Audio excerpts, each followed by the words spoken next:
La femme de ménage s'était trompée sur le PDG milliardaire, le prenant pour un simple client. Mais le secret de sa famille a tout changé. Aujourd'hui, cette histoire n'est pas un conte de fées. Il s'agit de ce qui se passe quand une femme de chambre traite un milliardaire comme une personne ordinaire et découvre qu'il cherchait quelqu'un capable de voir sa véritable essence et non sa fortune. La roue gauche du chariot de nettoyage avait sa propre personnalité. Et ce mardi de mars, elle a décidé qu'elle ne voulait plus coopérer. Emma Sullivan poussait le chariot dans le couloir du 10e étage de l'hôtel Sterling Grand lorsqu'elle a senti la roue se bloquer. Toujours au pire moment possible, elle s'est accroupie, marmonnant des mots que sa grand-mère du Minnesota n'aurait certainement pas approuvés. « Allez, espèce de tête de mule !» murmura-t-elle en tirant fort sur la roue. « Je dois juste finir cet étage et après tu pourras te bloquer autant que tu veux. » Le chariot ne répondit pas. « Évidemment, c'est un chariot. » Emma tira plus fort. La roue résista. Elle tira encore plus fort, utilisant tout le poids de son corps, et soudain la roue céda. D'un coup, Emma perdit l'équilibre et atterrit sur les fesses sur la moquette du couloir. À l'instant précis où la porte de la suite 1012 s'ouvrait, un homme apparut sur le seuil. Grand, les cheveux sombres avec quelques tempes grises, un costume impeccable, l'expression de quelqu'un qui n'avait pas dormi correctement depuis au moins une semaine. Il regarda Emma par terre, puis le chariot, puis Emma à nouveau. « Est-ce que vous allez bien ?» Emma sentit son visage s'empourrer. De toutes les portes de ce couloir, de tous les moments possibles, il fallait que ce soit cette porte et ce moment précis, dit-elle, essayant d'avoir l'air professionnel, alors qu'elle était littéralement assise sur la moquette. C'est une procédure de maintenance préventive pour le chariot. L'homme haussa un sourcil. Procédure de maintenance? Oui, c'est un nouveau protocole. Très technique. Vous ne comprendriez pas. Elle se leva trop vite. Sa hanche heurta le chariot et 3 rouleaux de papier toilette sautèrent de l'étagère supérieure comme s'ils avaient une volonté propre. Tous 3 roulèrent dans le couloir dans des directions différentes. L'un alla vers la gauche, l'autre vers la droite. Le troisième, parce que l'univers avait manifestement un sens de l'humour, roula directement vers les chaussures coûteuses de l'homme en costume et s'arrêta là, s'appuyant contre le cuir poli. Emma se figea. L'homme regarda le rouleau de papier toilette à ses pieds, puis il regarda Emma. Son expression ne changea pas, mais quelque chose au coin de sa bouche tressaillit presque comme si... Non, impossible. Cet homme n'avait visiblement pas souri depuis l'administration précédente. Procédure de maintenance préventive, répéta-t-il sans inflexion. C'est très technique, entendit Emma sa propre voix dire, car apparemment sa bouche s'était déconnectée de son cerveau. Cela implique de vérifier la stabilité des rouleaux lors des impacts pour garantir l'intégrité du papier. Silence. L'intégrité du papier, dit-il. Vous seriez surprise de l'importance de l'intégrité du papier dans l'industrie hôtelière. Pendant une seconde, Emma aurait pu jurer avoir vu le coin de sa bouche se lever d'1 millimètre. Mais l'expression redevint normale, si vite qu'elle crut avoir imaginé. « J'ai besoin de serviettes supplémentaires », dit-il, changeant de sujet comme si la scène précédente n'avait pas eu lieu, si cela n'interfère pas avec le protocole. « Bien sûr, absolument. Je les laisserai à la porte dans 10 minutes. » Il fit un bref signe de tête, ramassa le rouleau de papier toilette à ses pieds et le lui tendit. Emma le prit, les mains tremblant légèrement. « Merci, dit-elle. Bonne chance pour la maintenance préventive. » Et il ferma la porte. Emma resta plantée dans le couloir, tenant le rouleau de papier toilette, fixant la porte fermée du 1012. Procédure de maintenance préventive. Vérification de la stabilité des rouleaux. Intégrité du papier. Elle avait envie de creuser un trou dans la moquette coûteuse et d'y vivre pour toujours. De l'autre côté de la porte, Nathan Harrington appuya son front contre le bois froid et ferma les yeux. « Ne ris pas, se dit-il. Tu ne peux pas rire. Tu as une crise à résoudre. Tu n'as pas le temps de rire. » Mais l'image de la femme de chambre assise par terre en train d'inventer l'excuse la plus absurde qu'il ait jamais entendue de sa vie lui revenait sans cesse à l'esprit. L'intégrité du papier? Le coin de sa bouche tressaillit à nouveau. Nathan avait 36 ans. Il était le PDG des hôtels Harrington, 17 propriétés réparties dans tout le pays. Il était au milieu de la plus grande crise de l'histoire de l'entreprise. Il ne dormait pas plus de 4 heures par nuit. Et il n'avait pas ri, vraiment ri, depuis combien de temps? Des semaines? Des mois? Et maintenant, à cause d'une employée maladroite avec un chariot rebelle et une capacité impressionnante à inventer des excuses, il avait presque brisé cette série. « Concentre-toi », s'ordonna-t-il. « Tu as de vrais problèmes. » Et il en avait. Son téléphone vibra dans sa poche. C'était le 10e appel de la matinée. Nathan répondit « Grace, c'est Nathan. » La voix de l'avocate était tendue. « Nous devons parler en personne. Qu'est-ce qui se passe encore ?» Une pause. Grace Chen n'était pas du genre à faire des pauses dramatiques. Le fait qu'elle hésitait signifiait que la nouvelle était particulièrement mauvaise. « Nous avons trouvé la source de la fuite », finit-elle par dire. L'information qui parvient à la presse ne vient pas de l'extérieur. Nathan sentit son estomac se nouer. « Qu'est-ce que tu veux dire ?»« Je veux dire que quelqu'un à l'intérieur de l'entreprise alimente les reporters. Quelqu'un qui a accès au dossier de ton père.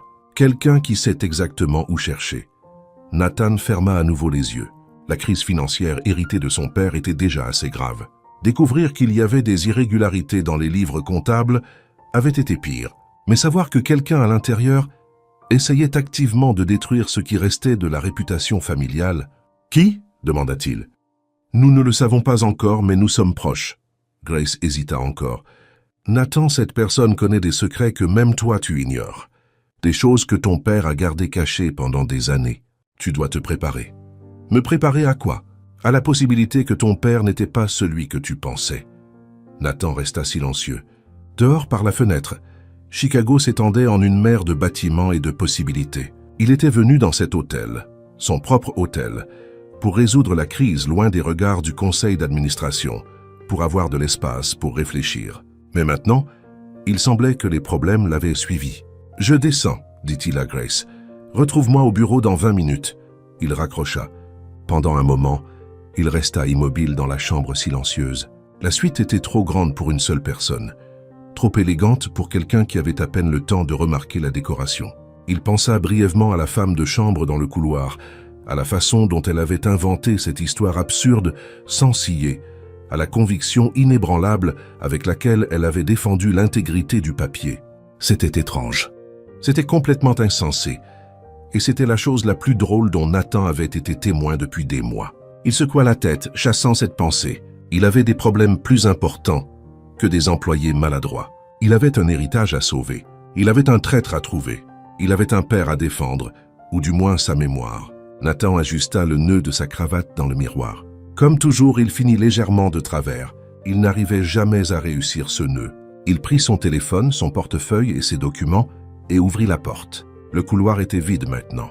La femme de chambre était partie, mais les 2 rouleaux de papier toilette restants étaient toujours sur le sol, appuyés contre le mur. Preuve que la scène s'était réellement produite. Nathan les regarda un instant.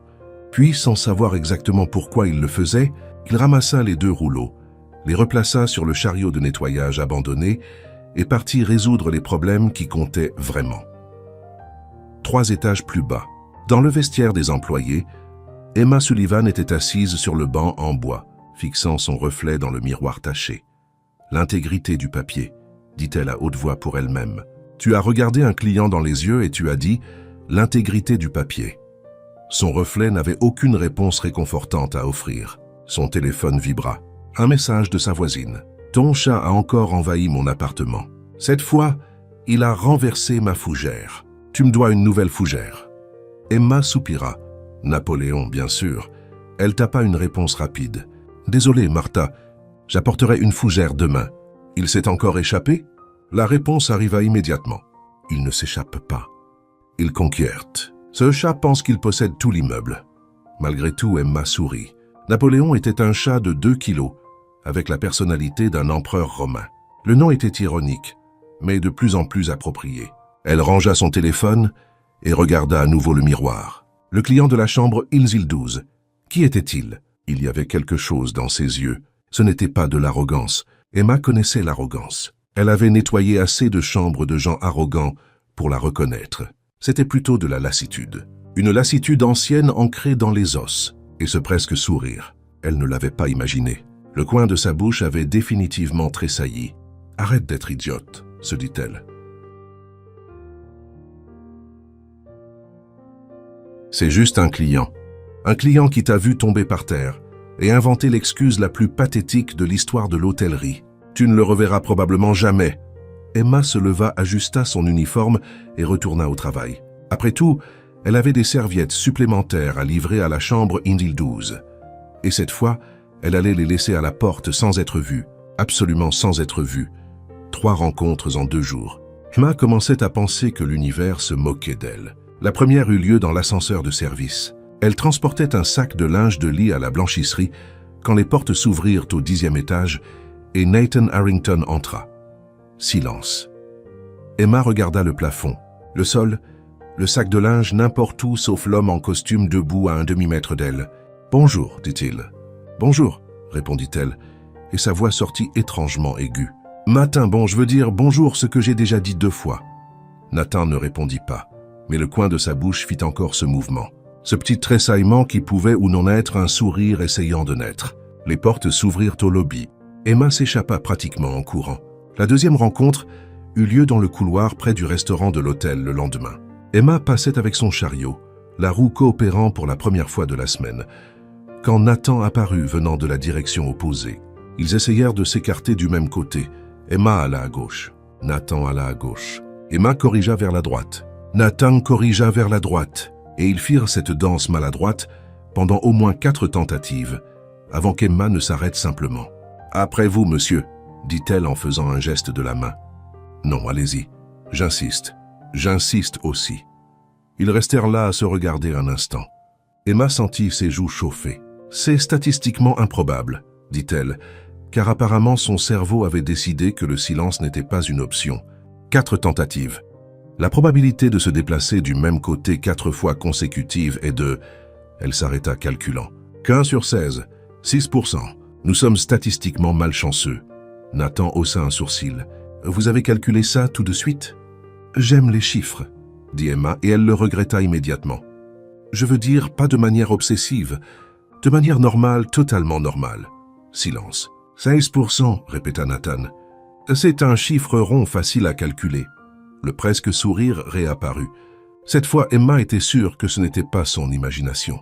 Allez-y, dit-il en s'écartant sur le côté. Emma passa, poussant le chariot plus fort que nécessaire. La roue émit un bruit de protestation. La 3e rencontre eut lieu au restaurant de l'hôtel à 6h45 du matin.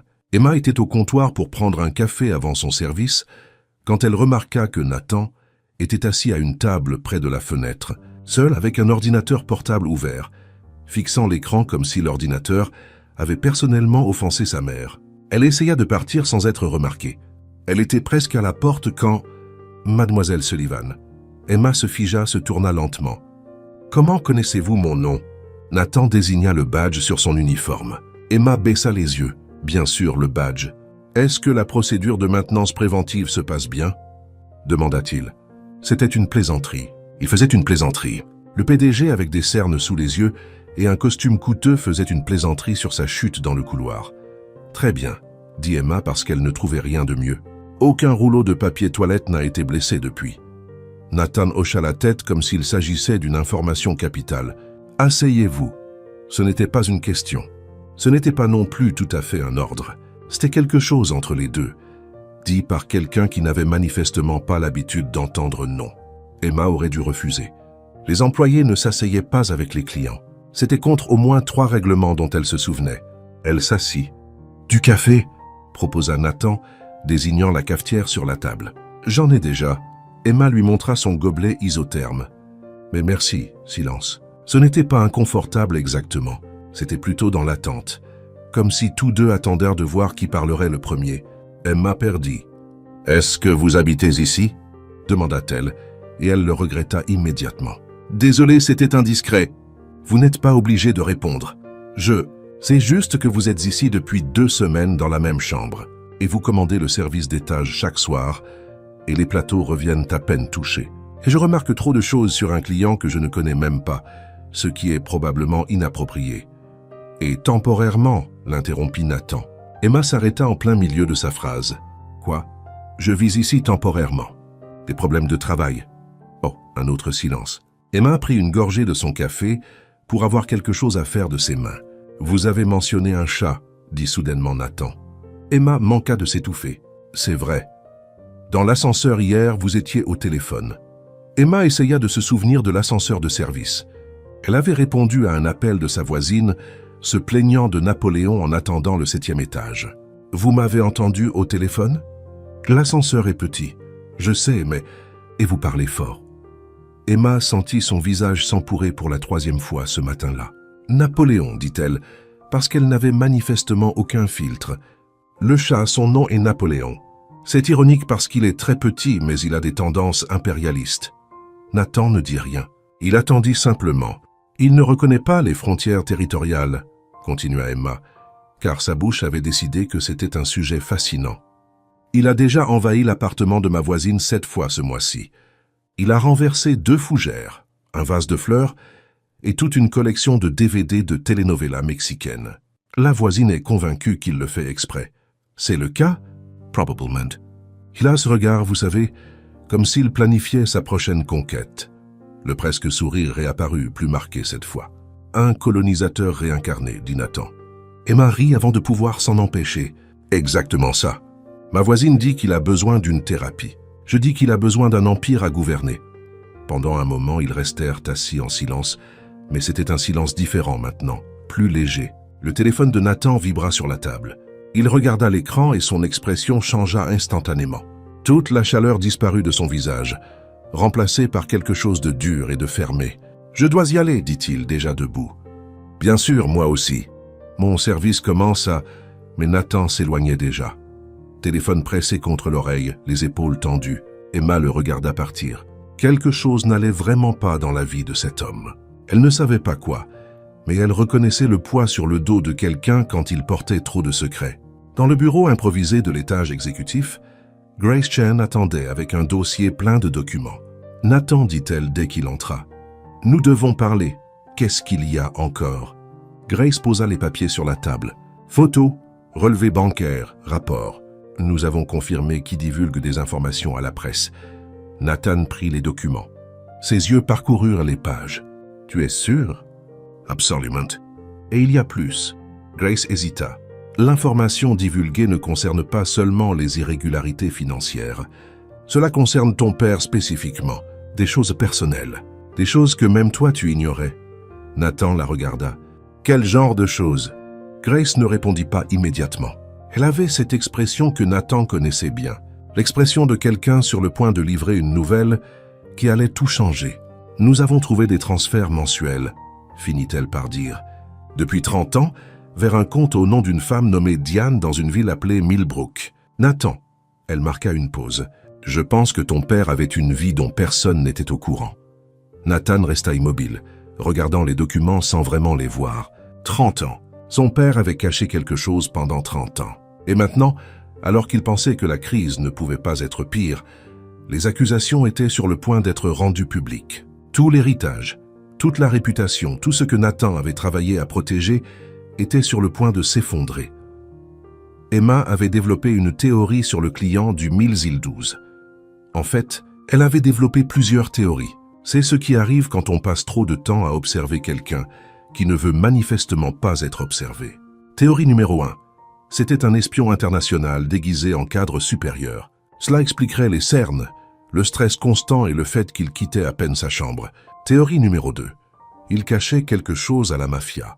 Peut-être devait-il de l'argent.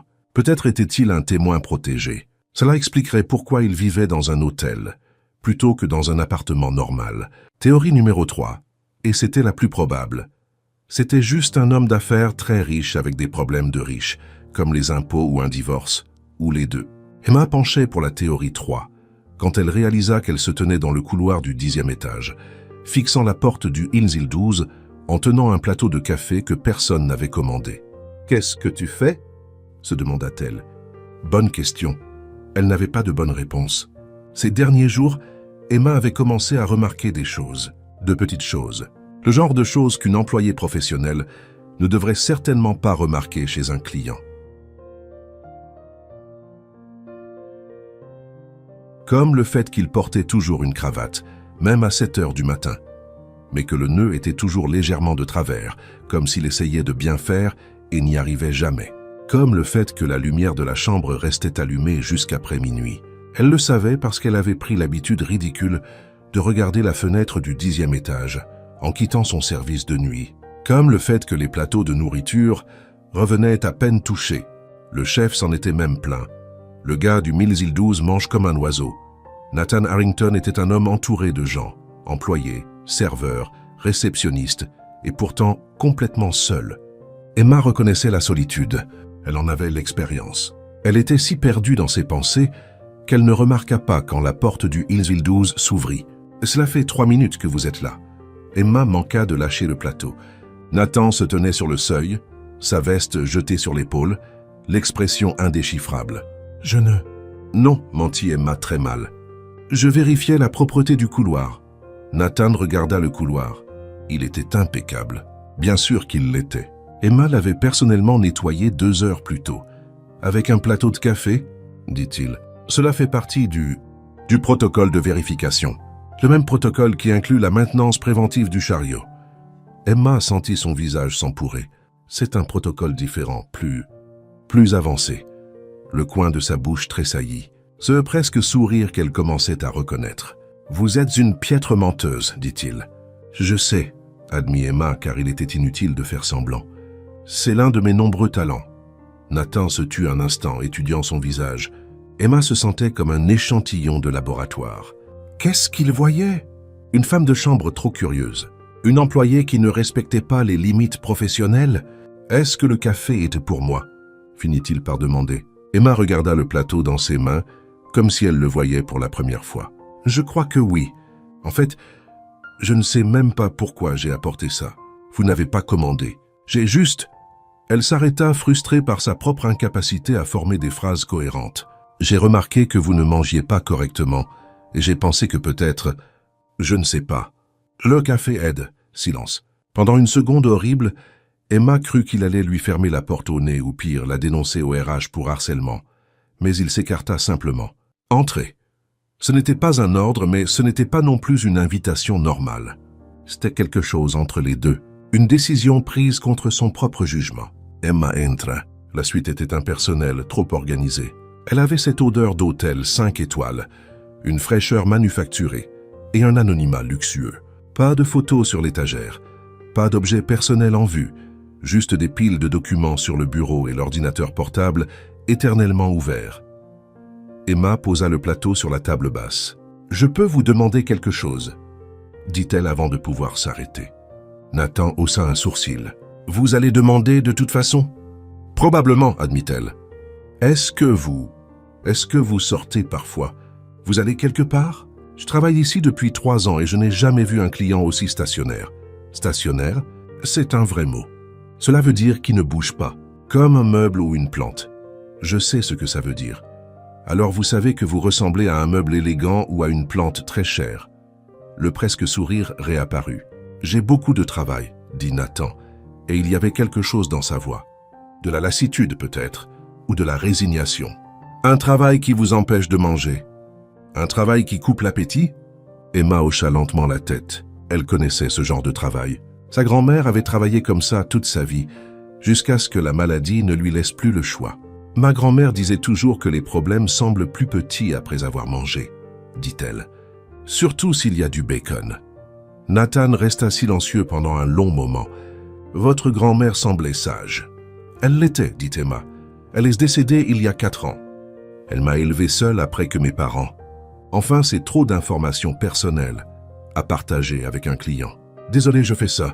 Je parle trop. C'est un problème. J'avais remarqué. Tout le monde remarque. Encore du silence, mais il n'était pas inconfortable. Il était presque familier. Le téléphone de Nathan sonna. Il regarda l'écran et Emma vit la transformation s'opérer. L'épaule se raidissant, la mâchoire se contractant, toute la légèreté disparaissant. « Je dois prendre ça, dit-il. » Bien sûr, je m'en allais, justement. Emma se dirigea vers la porte, s'arrêta la main sur la poignée. « Monsieur Harrington. » Il la regarda, le téléphone sonnant toujours dans sa main. « Le bacon fonctionne vraiment, dit-elle. Croyez-moi. » Et elle partit avant qu'il ne puisse répondre. Dans le bureau de l'étage exécutif, Nathan répondit à l'appel, l'estomac noué. « Grace. »« Nathan, nous devons nous voir maintenant. » « Qu'est-ce qui s'est passé ?»« Les paiements à Millbrook. » Nous avons tracé le compte. « Ce n'est pas une maîtresse. C'est pire. » Nathan ferma les yeux. « Dis-moi. » La femme, Diane, elle a un fils, un homme de 28 ans. Nathan. Grace fit une pause qui sembla durer une éternité. L'ADN ne ment pas. Ton père avait une autre famille. Tu as un demi-frère. Le monde s'arrêta. Nathan resta figé au milieu de la pièce, fixant le vide, essayant d'assimiler les mots qu'il venait d'entendre. Un demi-frère. 30 ans de mensonges. Et il n'en avait aucune idée. Nathan. La voix de Grace semblait lointaine. « Tu es là ?»« Je suis là, dit-il, mais sa propre voix semblait appartenir à quelqu'un d'autre. « Tu es sûr ?»« Absolument sûr. J'ai les documents, les tests, tout. » Nathan regarda par la fenêtre. Chicago s'étendait à perte de vue. Des bâtiments, des gens, des vies qui défilaient.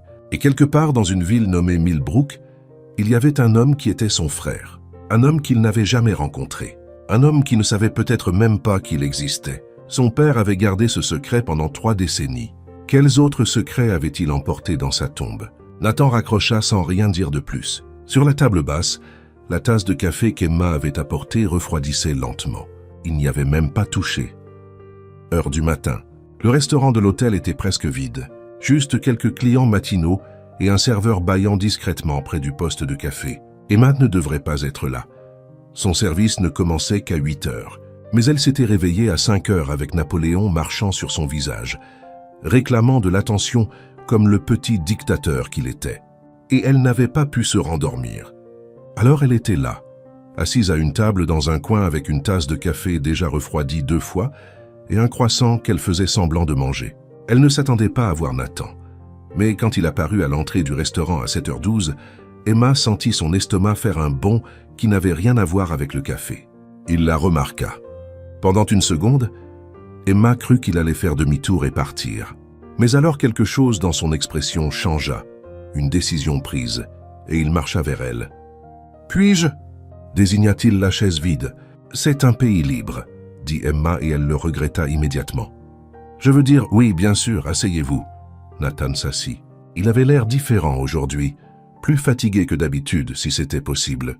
Les cernes étaient plus marquées, et il y avait une tension dans ses épaules qu'Emma n'avait pas vue auparavant. « Est-ce que vous allez bien ?» demanda-t-elle avant de pouvoir s'en empêcher. Nathan haussa un sourcil. « Pourquoi demandez-vous ?»« Parce que vous avez l'air de ne pas avoir dormi depuis l'invention du café. » Silence. Puis, contre toute attente, Nathan rit. Ce n'était pas un rire franc. C'était plutôt un souffle d'air, une expiration qui formait presque un son, mais c'était la chose la plus proche d'un rire qu'Emma avait vu de lui. « Avant ça, » corrigea-t-il, « je n'ai pas dormi depuis que le café vient de grains et non de capsules. » C'était quand? En 1995. Ça semble plus loin, je comprends. Mon chat me réveille à 5 heures du matin chaque jour. Insomnie solidaire. Le coin de sa bouche se leva, ce presque sourire. Vous êtes étrange, dit-il, mais cela ne sonnait pas comme une insulte. Je sais, acquiesça Emma. C'est un autre de mes talents, avec le fait de mal mentir et de trop parler. Le serveur apparut avec une cafetière. Nathan commanda une tasse. Emma commanda un remplissage, même si elle en était déjà à son 3e. Quand le serveur s'éloigna, un silence s'installa entre eux. Mais il était différent des silences précédents, plus lourd, plus chargé. « Puis-je vous demander quelque chose ?» dit soudainement Nathan. Emma manqua de s'étouffer avec son café. Il lui demandait s'il pouvait demander. Nathan Harrington, l'homme qui donnait des ordres comme il respirait, demandait la permission. « Bien sûr. Pourquoi travaillez-vous ici ?» Emma cligna des yeux. « Qu'est-ce que vous voulez dire ?»« Vous êtes intelligente, observatrice. Vous parlez 5 langues d'après ce que j'ai entendu à la réception la semaine dernière. Pourquoi l'entretien ?» Emma sentit son visage s'empourrer. Il l'avait entendu parler à la réception. Il prêtait attention. « Ce n'est pas 5, corrigea-t-elle. C'est 4. Et l'espagnol juste assez pour commander à manger. La question reste posée. » Emma regarda la tasse de café dans ses mains. Comment expliquer quelque chose qu'on ne comprend pas totalement soi-même? « Ma grand-mère est tombée malade, finit-elle par dire. Quand j'avais 22 ans, j'étais à l'université pour étudier la gestion hôtelière. J'avais des projets.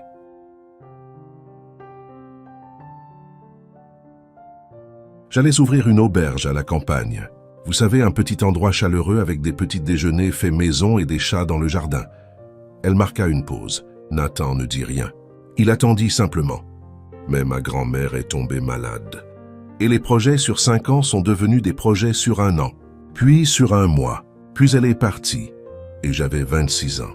Pas de diplôme, pas d'argent. Et un chat avec des tendances impérialistes à entretenir. Alors vous êtes venu travailler ici. C'était temporaire, dit Emma, et elle rit sans humour. C'était il y a 3 ans. Mon plan sur 5 ans a maintenant 8 ans de retard. Le silence qui suivit fut différent, plus doux. Nathan la regardait comme s'il la voyait pour la première fois. Pas comme une employée amusante qui était tombée dans le couloir, mais comme une personne avec une histoire, avec des pertes, avec des rêves reportés. « Et l'auberge » demanda-t-il. « Elle est toujours là. » Emma désigna sa propre tête. Complètement planifiée. Même le menu du petit déjeuner. Pancakes aux myrtilles le lundi. œufs bénédicts le mercredi, gaufres au bacon le dimanche. Pourquoi du bacon le dimanche? Parce que le dimanche est le jour du bacon. Tout le monde sait ça.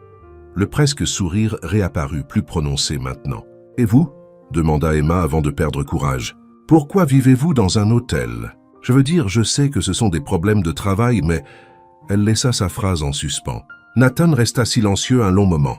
Emma vit le conflit sur son visage, le désir de parler luttant contre l'habitude de se refermer. « Mon père est décédé il y a 6 mois, finit-il par dire. Emma ne s'attendait pas à ça. « Je suis désolé. Ne le soyez pas. » Sa voix était dure, mais ce n'était pas une dureté contre elle. C'était une dureté contre quelque chose qu'elle ne pouvait pas voir. Il a laissé un désordre. L'entreprise, les finances, Il s'arrêta. Il a laissé beaucoup de problèmes, et je suis ici pour essayer de les nettoyer, seul. Seul? Et votre famille? Votre mère? Quelque chose dans l'expression de Nathan se ferma. Ma mère a ses propres préoccupations. Emma reconnut le ton. C'était le même ton qu'elle utilisait quand on l'interrogeait sur ses parents. Le ton qui signifie « ce sujet est clos ». Elle n'insista pas. « Vous savez ce que ma grand-mère dirait ?» proposa Emma après un moment. « Du bacon ?» Emma rit, véritablement surprise. Ça aussi. Mais elle dirait que les problèmes partagés pèsent moins. Que parfois on a juste besoin de quelqu'un qui écoute, sans juger, sans essayer de tout arranger. Juste écouter. Nathan la regarda pendant un long moment. Il y avait quelque chose dans ses yeux, de la gratitude peut-être, ou quelque chose d'autre qu'Emma ne pouvait pas nommer. « Vous êtes très étrange, dit-il à nouveau. Vous l'avez déjà dit. Ça valait la peine de le répéter. » Emma sourit. Et pour la première fois depuis qu'elle avait rencontré Nathan Harrington, il lui rendit son sourire. Ce n'était pas un sourire complet. C'était plutôt l'ombre d'un sourire, une promesse de sourire. Mais c'était réel. Le téléphone de Nathan vibra sur la table. Il regarda l'écran et Emma vit le sang quitter son visage. « Qu'est-ce qu'il y a » demanda-t-elle. Nathan ne répondit pas. Il lisait quelque chose sur l'écran, ses yeux bougeant rapidement. « Nathan !» Il leva les yeux. La vulnérabilité qu'Emma avait vue quelques secondes auparavant avait complètement disparu, remplacée par quelque chose de froid et de contrôlé. « Je dois y aller, » dit-il, déjà debout. « Attendez, quoi ?» Mais il partait déjà, téléphone serré dans sa main, le pas rapide. Emma le regarda partir, confuse et inquiète. Que s'était-il passé? La réponse arriva 10 minutes plus tard, quand le manager alluma la télévision du restaurant sur la chaîne d'information. Scandale financier. La famille Harrington accusée d'une fraude d'1 milliard de dollars. L'héritier sous enquête. Sur l'écran, une photo de Nathan apparut à côté de titres qu'Emma pouvait à peine assimiler. Harrington, le client du Pils 12. L'homme avec qui elle venait de prendre un café. L'homme qui lui avait presque souri. Il était un Harrington. Il était le propriétaire de l'hôtel où elle travaillait et elle n'en avait aucune idée. Emma avait vu le scandale à la télévision. Elle avait vu le nom de Harrington dans les titres. Elle avait fait le lien avec la crise financière, mais elle n'avait pas réalisé que le client du Pils 12 était le Nathan Harrington. Le propriétaire, le PDG. Elle le découvrit grâce à une enveloppe.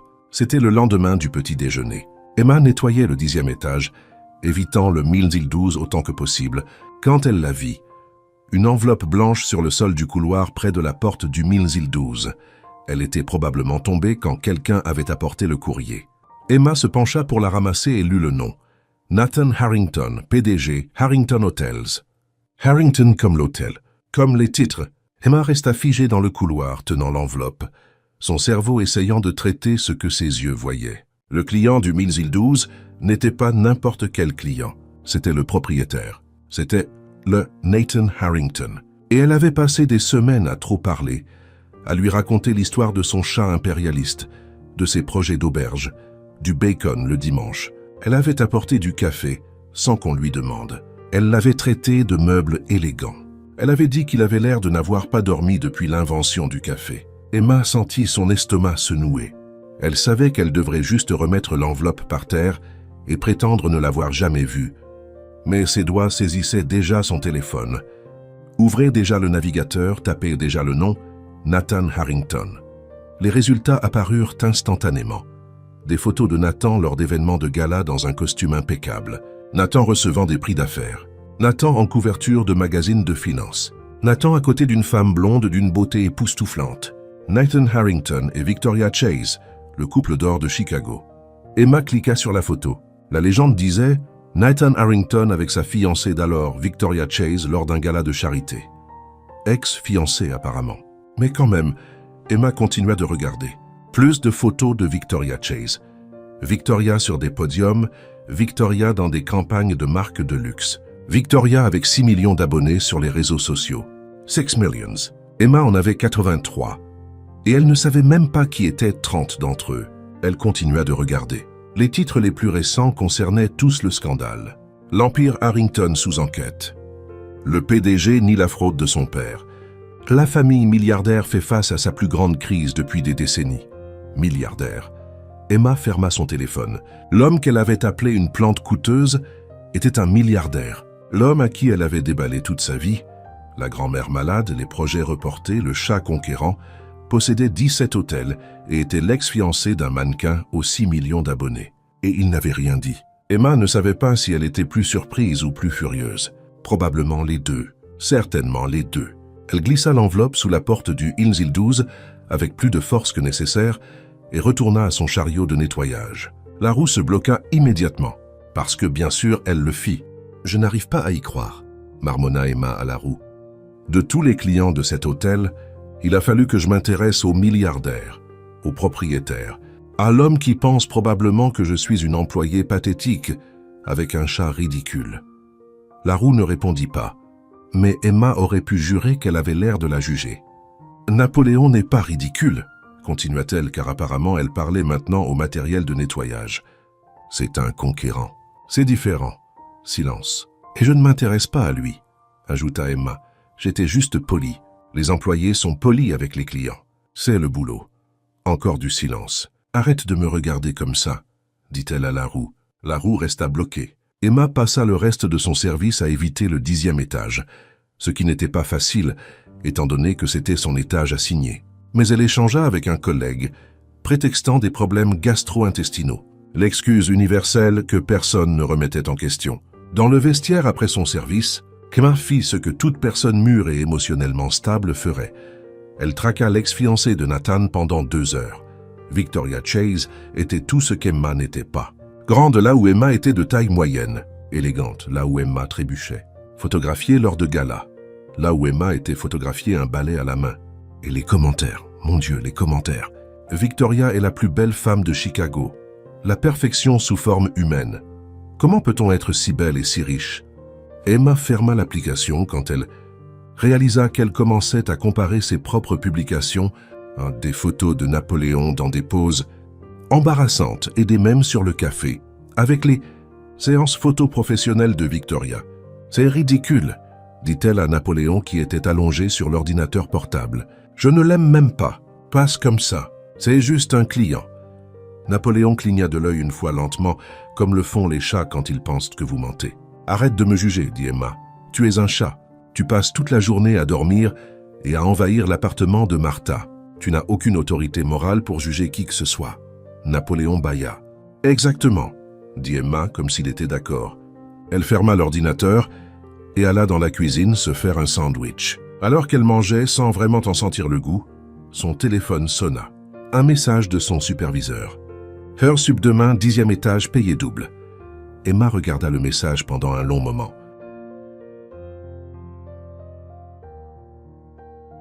Le 10e étage où se trouvait le Millsville 12, où se trouvait Nathan Harrington, milliardaire, ex-fiancé de mannequin propriétaire de l'hôtel. Elle devrait refuser. Elle devrait garder ses distances. Elle devrait être professionnelle et mûre. « D'accord, tapa-t-elle. Quelle heure ?»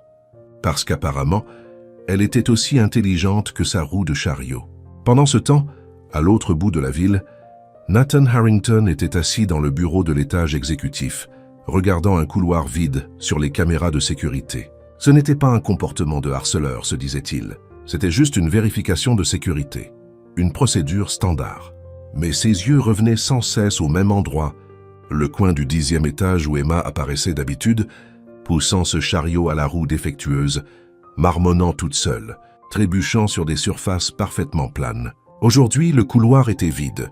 Elle n'était pas apparue. Nathan savait ce que cela signifiait. Elle avait découvert. Elle avait vu les titres, fait les liens, réalisé qui il était. Et maintenant, elle s'enfuyait comme tout le monde s'enfuyait.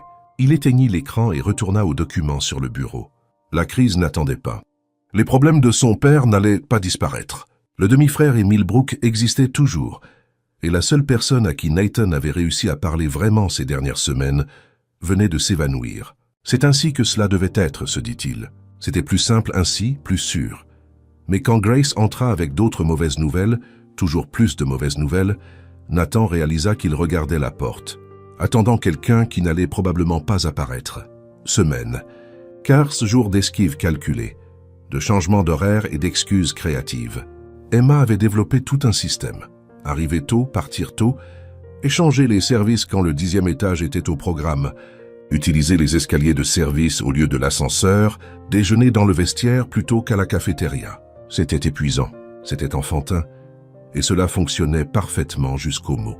Emma le trouva sous la porte du Mills Hill 12, un jour où elle n'avait pas réussi à échapper au 10e étage. Il était par terre, plié en deux, avec une écriture qu'elle reconnaîtrait entre mille, nette, penchée, certainement de quelqu'un qui avait appris à écrire dans une école privée. Elle devrait le jeter. Elle devrait faire semblant de ne pas l'avoir vu. Elle l'ouvrit. Est-ce que Napoléon va bien? 3 mots, intentionnels, parce qu'il savait qu'elle regarderait. Emma resta figée dans le couloir tenant le mot, son cœur faisant des choses que les cœurs ne devraient pas faire pour 3 mots sur un chat. Il avait demandé des nouvelles de Napoléon. Le milliardaire propriétaire de 17 hôtels, au milieu de la plus grande crise de sa carrière, avait trouvé le temps de demander des nouvelles de son chat impérialiste. Emma plia le mot, le mit dans sa poche, retourna au chariot et passa les 3 jours suivants à répéter des réponses qu'elle n'envoya jamais. Option 1. Napoléon va bien. Merci d'avoir demandé.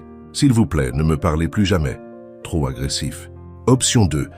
Napoléon a conquis 2 mètres carrés de plus de l'appartement de Martha. L'empire s'étend. Trop décontracté. Comme si rien n'avait changé. Option 3. Pourquoi ne m'avez-vous pas dit qui vous étiez? Trop honnête. Emma n'était pas prête pour l'honnêteté. Finalement, elle ne répondit pas du tout.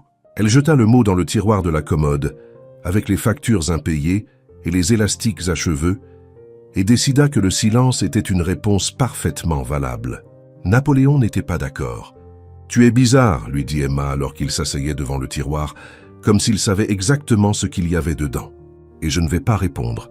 C'est un milliardaire. Il a une ex-fiancée mannequin. Moi, je tais-toi qui détruis les fougères des autres. » Napoléon cligna des yeux. « Ce n'est pas un argument, » insista Emma. « Arrête de me regarder comme ça. » Napoléon continua de regarder. C'est un jeudi, 17 jours après le petit déjeuner fatidique, qu'Emma vit Victoria Harrington pour la première fois. Pas Victoria Chase, l'ex-fiancée. Victoria Harrington, la mère. Emma était dans le lobby en train de réapprovisionner le chariot. Quand la femme entra, 70 ans passés, d'impeccables cheveux argentés, la posture de quelqu'un qui n'avait jamais porté un sac de course de sa vie. Elle portait un tailleur en tweed qui coûtait probablement une petite fortune, et elle traitait tout le monde autour d'elle comme s'ils étaient invisibles. La réceptionniste essaya de la saluer. Victoria passa devant elle sans même un regard. Un employé tint la porte. Victoria ne dit pas merci. Un bagagiste proposa de l'aider avec son sac. Victoria l'écarta d'un geste de la main comme si elle chassait une mouche. Emma sentit un frisson. C'était la mère de Nathan. C'était sa famille. C'était le monde dont il venait. Et soudain, Emma comprit. Elle comprit pourquoi Nathan ne souriait pas. Pourquoi il vivait seul dans un hôtel. Pourquoi il semblait porter le poids du monde sur ses épaules. Avec une mère pareille, qui avait besoin d'ennemis, Victoria traversa le lobby vers les ascenseurs. Pendant une seconde, juste une seconde, ses yeux se posèrent sur Emma, et Emma le sentit. Le regard, ce n'était pas juste de l'indifférence, c'était de la reconnaissance. Comme si Victoria savait exactement qui était Emma, comme si quelqu'un lui avait dit. Le regard dura moins de 2 secondes. Puis Victoria entra dans l'ascenseur et disparut. Emma resta figée, le cœur battant, essayant de comprendre ce qui venait de se passer. « Tu as vu ça ?» murmura-t-elle au collègue le plus proche. « Vu quoi ?»« La femme, celle en tweed, elle. Elle m'a regardé. » Le collègue rit. « Tout le monde regarde tout le monde. »« Emma, détends-toi. » Mais Emma ne pouvait pas se détendre. Il y avait quelque chose dans ce regard. Quelque chose qui disait « Je sais qui tu es. Tu n'as pas ta place ici et reste loin de mon fils. » Tout à la fois. Ou peut-être qu'Emma était paranoïaque. Elle l'était probablement. Au 10e étage, Nathan était dans une réunion qui semblait interminable. Grace avait apporté plus de documents, plus de preuves, plus de questions sur le père qu'il pensait connaître. Les paiements à Millbrook étaient mensuels, expliqua Grace. 15 000 $ par mois pendant 30 ans. C'est plus de 5 millions au total. Nathan regarda les chiffres sans vraiment les voir. 5 millions de dollars détournés vers une femme nommée Diane, vers un fils nommé Lucas, pendant 3 décennies.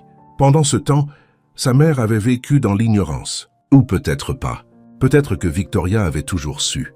Peut-être que c'était juste une chose de plus que la famille Harrington glissait sous le tapis en prétendant que cela n'existait pas. « Nathan !» La voix de Grace coupa ses pensées. « Tu m'écoutes ?»« Oui. »« Qu'est-ce que tu veux faire ?» Nathan resta silencieux un long moment. Qu'est-ce qu'il voulait faire? Il voulait remonter le temps. Il voulait un père qui ne mentait pas. Il voulait une famille qui fonctionne. Il voulait pouvoir parler à quelqu'un. Quelqu'un qui n'était pas un avocat ou un employé ou intéressé par son argent. Quelqu'un comme Emma, qui s'était évanouie il y a 2 semaines. « Je vais à Millbrook », finit-il par dire. Les yeux de Grace s'écarquillèrent. « Quoi? Je dois voir de mes propres yeux. Je dois rencontrer... » Il hésita. « Je dois connaître la vérité. » Nathan, c'est une idée terrible. Si la presse l'apprend, je m'en fiche. Et c'était vrai. Pour la première fois depuis des semaines, Nathan se moquait de la presse, du conseil d'administration, des apparences. Il avait besoin de réponses. Il avait besoin de comprendre qui était vraiment son père, même si la vérité détruisait tout ce qu'il croyait savoir. La porte s'ouvrit. Un employé entra avec un plateau de café. Ce n'était pas Emma. C'était un homme d'un certain âge avec une moustache. Efficace, silencieux, invisible. Nathan sentit quelque chose s'effondrer dans sa poitrine. « Merci », dit-il à l'employé qui hocha la tête et partit. Grace le regarda avec curiosité. « Tout va bien ?»« Tout va bien », mentit Nathan. « Réserve un vol pour Millbrook demain matin. »« Nathan, s'il te plaît. » Grace. Elle soupira, mais elle prit le téléphone et commença à faire les réservations. Nathan regarda par la fenêtre. Chicago s'étendait jusqu'à l'horizon, grise et impersonnelle. Quelque part là-bas, Emma vivait sa vie, l'évitant, prétendant que les dernières semaines n'avaient pas eu lieu. Peut-être que c'était mieux ainsi. Peut-être qu'elle était plus intelligente que lui. Mais quand Nathan fermait les yeux, il ne voyait pas de documents ou de scandale ou le visage de son père. Il voyait une femme maladroite tombant dans le couloir, inventant des excuses absurdes sur la maintenance préventive, parlant d'un chat conquérant comme si c'était la chose la plus importante au monde. Et pour la première fois depuis longtemps, Nathan Harrington aurait aimé être juste un client ordinaire. Emma fut convoquée au RH à 14 ans un mardi. Ce n'est jamais bon d'être convoqué au RH à 14 ans un mardi. Tout employé sait cela. Le mardi est le jour des licenciements. 14 et 1 est l'heure des mauvaises nouvelles. Emma était certaine qu'elle allait être licenciée. Elle passa les 15 minutes entre la réception de l'appel et son arrivée au bureau des RH à passer mentalement en revue tout ce qu'elle aurait pu faire de mal. Le chariot cassé, la roue qui se bloquait sans cesse, la fois où elle était arrivée 3 minutes en retard, toute la semaine qu'elle avait passée à éviter le 10e étage, les conversations avec Nathan, les petits déjeuners avec Nathan, la façon dont elle avait regardé Nathan, elle était dans de beaux draps. Le bureau des RH était au sous-sol de l'hôtel, à côté de la blanchisserie.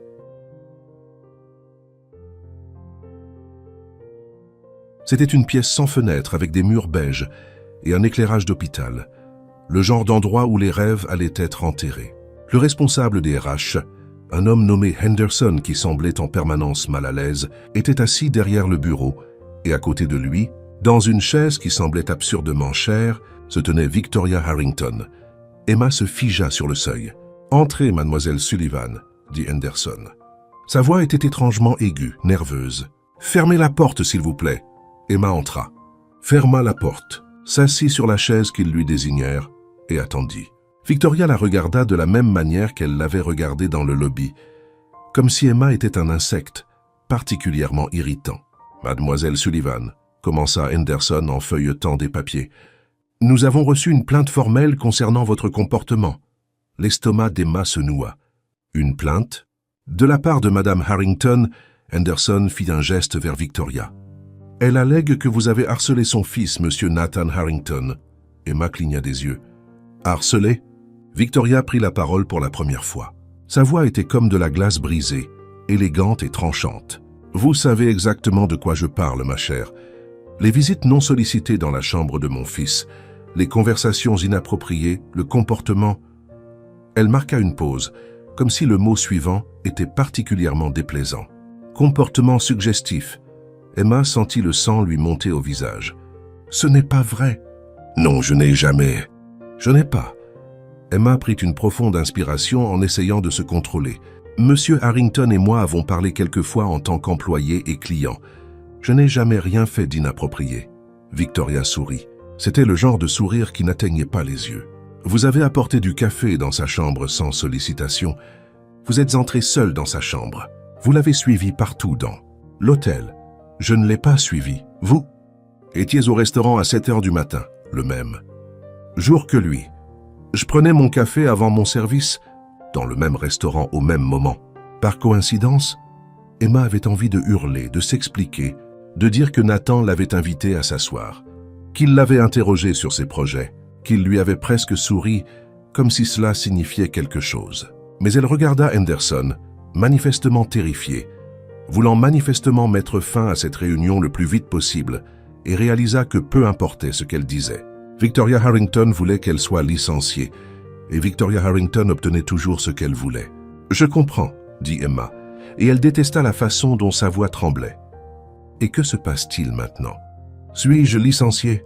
Henderson ouvrit la bouche pour répondre, mais fut interrompu par l'ouverture de la porte. Nathan Harrington entra dans la pièce.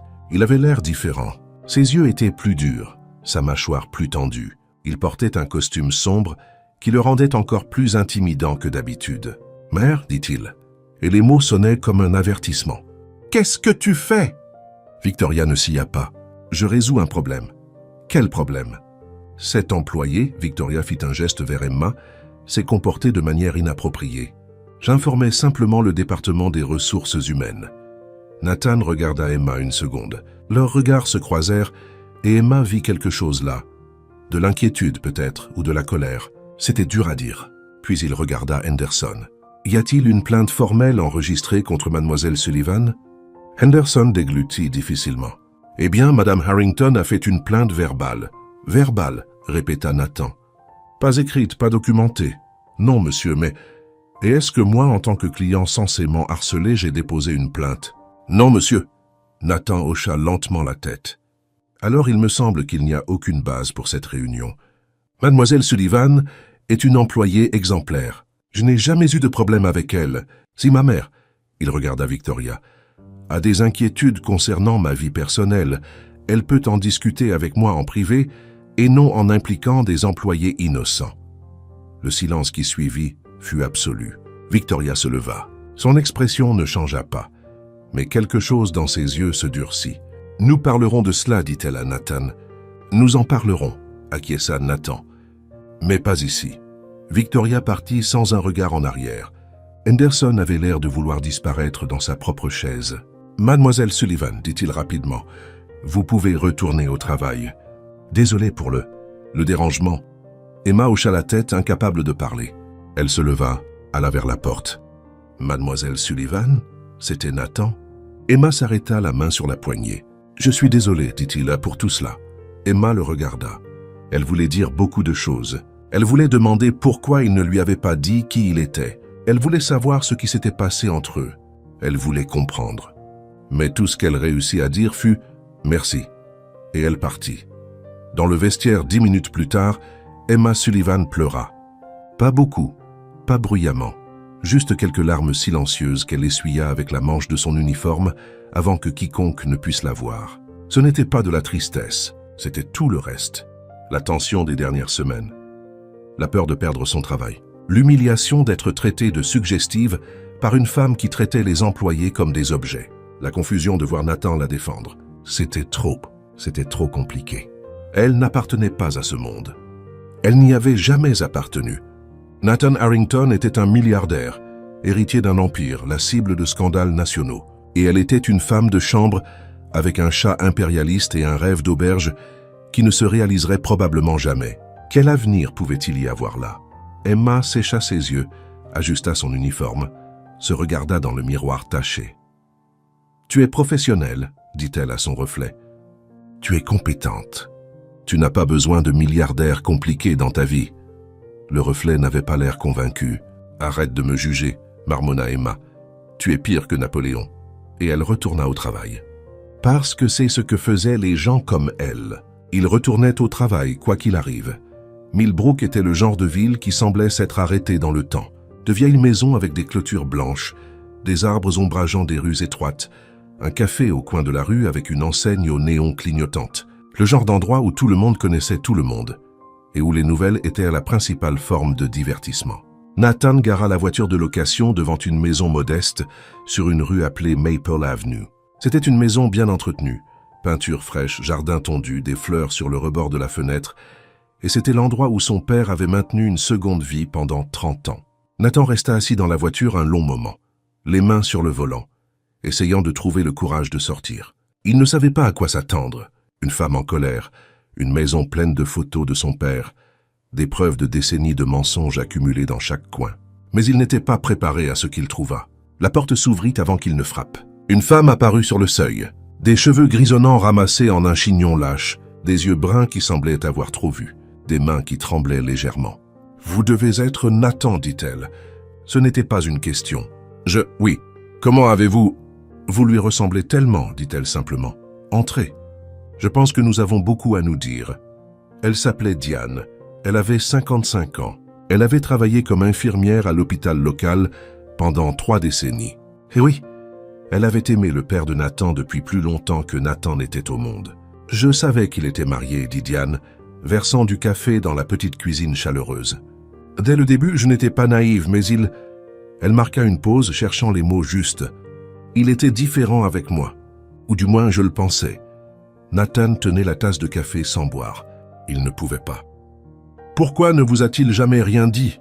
compléta Diane. Je pense qu'il avait honte, pas de moi, de lui-même, de ce qu'il avait fait, du mensonge qu'il avait créé. Les photos étaient dans le salon. Nathan les avait vues en passant. Son père, plus jeune, souriant sincèrement, son père tenant un bébé, son père à côté d'un garçon d'environ 5 ans dans un parc d'attractions, des photos d'une vie que Nathan ne connaissait pas. « Lucas, dit Nathan, le nom semblait étrange dans sa bouche. Où est-il ? Au travail. Il est enseignant. Au lycée. Diane hésita. Il ne savait pas que vous veniez. Est-ce qu'il sait pour moi? Il sait que vous existez. Il l'a découvert quand votre père est décédé, quand les paiements se sont arrêtés et que j'ai dû expliquer. Nathan ferma les yeux.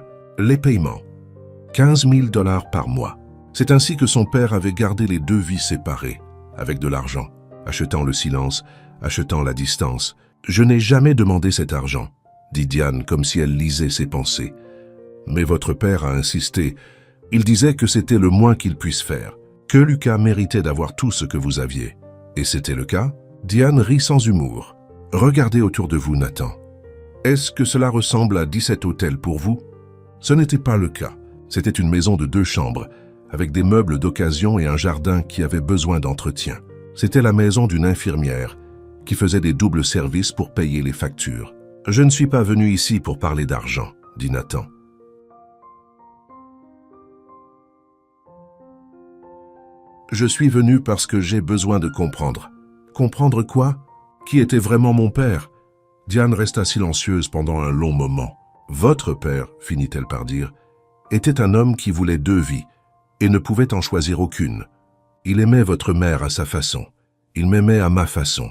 Il vous aimait, vous et Lucas, autant qu'il le pouvait, mais il n'était jamais entier nulle part.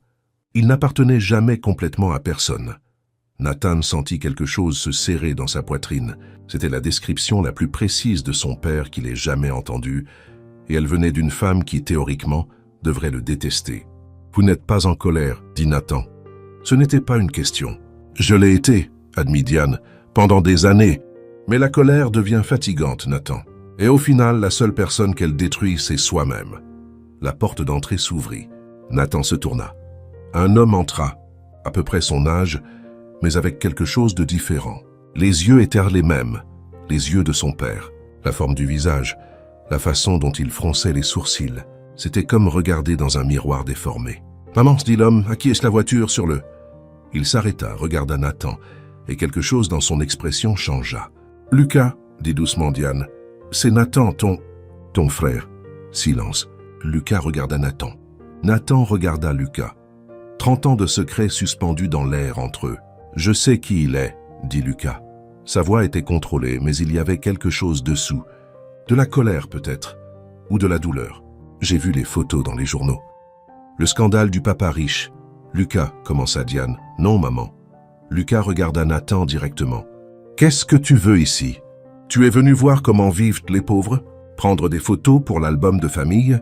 Je suis venu te rencontrer, dit Nathan. Sa voix était plus calme qu'il ne s'y attendait. Pourquoi? Parce que tu es mon frère et que je ne savais pas que tu existais. Lucas rit. C'était un rire amer, sans humour. Eh bien, maintenant tu le sais. Félicitations, tu peux retourner à ta vie de milliardaire.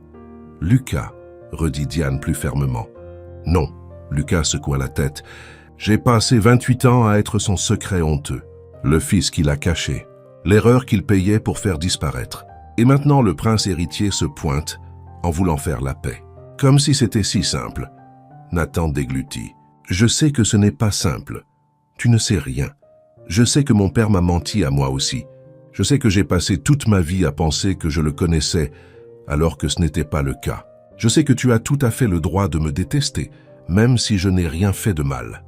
Lucas resta silencieux. Je ne suis pas venu ici pour m'excuser pour mon père, continua Nathan. Je n'en ai pas le droit. Je suis venu parce que je voulais voir de mes propres yeux. Je voulais savoir qui il était vraiment, et maintenant je sais. Et qu'est-ce que tu vas faire de ça? Nathan réfléchit un instant. Je ne sais pas encore, admit-il. Mais tu es mon frère, que ça te plaise ou non. Et je pense que nous méritons tous les deux au moins une chance de découvrir ce que cela signifie. Lucas ne répondit pas, mais il ne dit pas non plus à Nathan de partir. C'était un début. Nathan revint à Chicago à 3 heures du matin. Il n'arrivait pas à dormir. Il ne pouvait penser à rien d'autre qu'à Lucas, Diane, une modeste maison à Millbrook, 30 ans de secret. L'hôtel était calme quand il entra. Les couloirs vides, les lumières tamisées, le genre de silence qui semblait peser sur les oreilles. Nathan alla au lobby pour prendre un verre. Il avait besoin d'un moment. Il avait besoin de digérer. Il ne s'attendait pas à trouver Emma. Elle sortait du vestiaire des employés. Son uniforme froissé, ses cheveux à moitié détachés. Service de nuit probablement, ou des heures supplémentaires. Le genre de travail que les gens comme Emma faisaient pour survivre. Elle le vit avant qu'il ne puisse se cacher.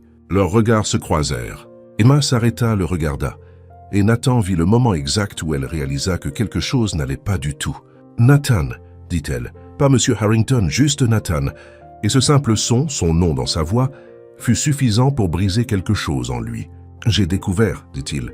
Les mots sortirent avant qu'il ne puisse les arrêter. « Mon père, il avait une autre famille, un fils, mon frère, depuis 30 ans. » Emma ne dit rien, n'essaya pas de réparer, n'offrit pas de solution. Elle fit simplement un pas vers lui. Et pour la première fois depuis longtemps, Nathan Harrington n'était pas seul.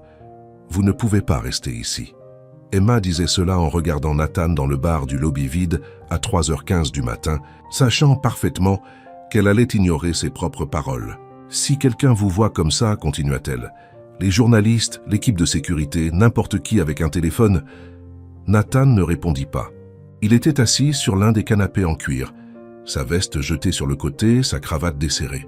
Il avait l'air d'avoir vieilli de 10 ans en une nuit. « Venez, dit Emma, prenant une décision qu'elle regretterait probablement.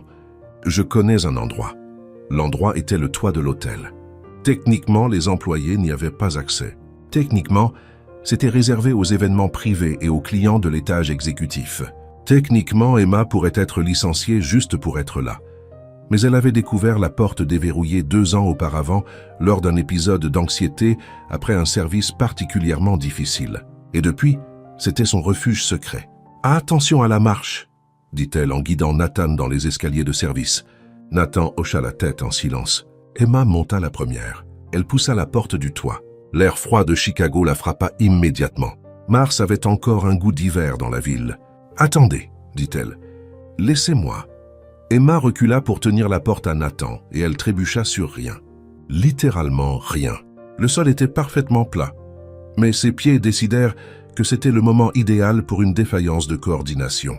Nathan la rattrapa avant qu'elle ne tombe. C'était la première fois qu'il la touchait vraiment. Sa main sur son bras, ferme et chaude contre le froid de la nuit. « Air conditionné », dit rapidement Emma, le visage brûlant. « Et obstination. Combinaison dangereuse. » Nathan ne sourit pas, mais il ne lâcha pas non plus son bras immédiatement. « Vous avez déjà dit ça, dit-il. »« Je sais, c'est mon excuse officielle. » La répétition est la clé de la cohérence. Il la lâcha. Emma ressentit l'absence de son contact plus qu'elle n'aurait dû. Le toit était exactement comme elle s'en souvenait. Une large zone avec quelques pots de fleurs dont personne ne s'occupait. Des chaises de jardin empilées dans un coin et une vue sur Chicago à couper le souffle. Emma alla dans le coin où elle gardait ses affaires. Elle ouvrit un coffre de maintenance qu'elle avait secrètement transformé en cachette personnelle. « C'est... » commença Nathan. « Ne demandez pas, » l'interrompit Emma en sortant une couverture du coffre. « Et avant que vous ne disiez quoi que ce soit, oui, je l'ai prise à l'hôtel. Techniquement, je n'aurais pas dû. Mais c'est une couverture d'hôtel 3 étoiles que quelqu'un allait jeter de toute façon. Alors je préfère appeler ça du recyclage créatif. » Nathan regarda la couverture. Puis il regarda Emma. Et pour la première fois de la nuit, quelque chose dans son expression s'adoucit. « Recyclage créatif », répéta-t-il. « C'est une philosophie de vie. » Emma étala la couverture sur 2 chaises qu'elle avait positionnées pour regarder le lever du soleil. Elle s'assit. Après un moment d'hésitation, Nathan s'assit à côté d'elle. Le silence qui suivit n'était pas inconfortable. C'était le genre de silence qui arrive quand 2 personnes sont trop épuisées pour faire semblant. « Racontez-moi », finit par dire Emma. « Quoi ?»« Tout. Ce que vous avez découvert. Pourquoi vous êtes dans cet état. » Nathan resta silencieux un long moment. Emma crut qu'il n'allait pas répondre, mais les mots commencèrent à sortir, lentement d'abord, puis plus vite comme un barrage qui cède. Il lui parla de Millbrook, de Diane et de la maison modeste, des photos de son père avec une autre famille, de Lucas, le frère dont il ignorait l'existence. Il lui parla des 30 ans de mensonges, de l'argent détourné, de la double vie que son père avait menée tout en prétendant être un père de familles exemplaires. Il lui parla de Victoria, sa mère, et de son ignorance sur le fait qu'elle ait toujours su ou qu'elle ait été aussi trompée que lui. Et il lui parla de cette sensation de regarder Lucas et de voir les yeux de son propre père en retour. Emma n'interrompit pas, n'essaya pas de réparer, n'offrit pas de solution ou de paroles de réconfort vide. Elle écouta simplement. Quand Nathan eut fini, le silence revint, mais c'était un silence différent maintenant, plus léger, comme si une partie du poids avait été partagée. « C'est horrible », finit par dire Emma. « Je suis désolé. » Nathan la regarda. « C'est tout ? Qu'est-ce que je pourrais dire d'autre ?» Emma haussa les épaules. « Votre père a fait des choses terribles. Vous avez découvert que toute votre vie était bâtie sur des mensonges. Il n'y a pas de phrase magique qui répare ça. Il n'y a pas de « regarder le bon côté des choses » où tout arrive pour une raison. Parfois, les choses sont juste horribles et la seule chose que nous puissions faire est... Elle marqua une pause. Ne pas être seul pendant qu'on les traite. Nathan resta silencieux. « Ma grand-mère disait ça, » continua Emma, « que le chagrin non partagé vous détruit de l'intérieur, qu'il faut le laisser sortir. Votre grand-mère semble avoir dit beaucoup de choses. Elle était sage et aussi un peu dramatique. Des traits dont j'ai manifestement hérité. » Le coin de la bouche de Nathan tressaillit, ce presque sourire. « Vous êtes très étrange, dit-il. » C'était la 3e fois qu'il lui disait cela. « Et vous vous répétez beaucoup, » répondit Emma. « Mais je vais laisser passer parce que vous passez une nuit difficile. » Ils restèrent assis en silence à regarder la ville. Les lumières de Chicago scintillaient sous eux dans des millions de vies qui se déroulaient simultanément, chacune avec ses drames et ses secrets. « Pourquoi êtes-vous ici ?» demanda Nathan soudainement. « Qu'est-ce que vous voulez dire ? Vous auriez pu partir. Vous auriez pu prétendre ne pas m'avoir vu après ce que ma mère a fait. Votre mère est une personne horrible, dit franchement Emma. Mais vous n'êtes pas elle. » Nathan cligna des yeux. La plupart des gens ne voient pas la différence. La plupart des gens ne font pas attention. Emma remonta la couverture. « Moi, oui. C'est l'un de mes talents. avec le fait de trop parler et de tomber sur des surfaces planes. Le silence revint, mais il avait maintenant une autre qualité, plus chaleureuse malgré le froid du petit matin. Le ciel commença à s'éclaircir à l'horizon, des nuances de rose et d'orange s'étendant sur les gratte-ciel. « Je viens ici parfois », dit Emma en montrant le lever du soleil. « Quand tout devient trop pesant, c'est bien d'avoir un endroit qui est juste à soi. Vous savez, un endroit où personne n'attend rien de vous. » Nathan la regarda et Emma vit quelque chose dans ses yeux qu'elle n'avait pas vu auparavant. Une vulnérabilité réelle, sans filtre. « Merci, dit-il, pour ça, pour m'avoir amené ici. »« Ne parlez à personne de la couverture, » répondit Emma. « Je ne veux vraiment pas avoir de problème à cause de ça. » Nathan manqua de rire.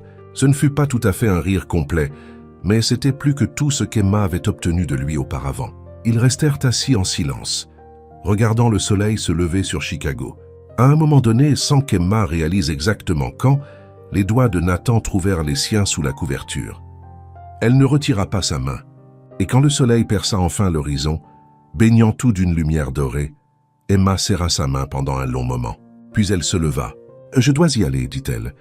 Mon service supplémentaire commence dans 3 heures, et Napoléon a probablement déjà détruit au moins une des fougères de Martha. » Nathan hocha la tête. « Emma ?» Elle s'arrêta à la porte. « Merci, dit-il à nouveau. »« Vraiment ?»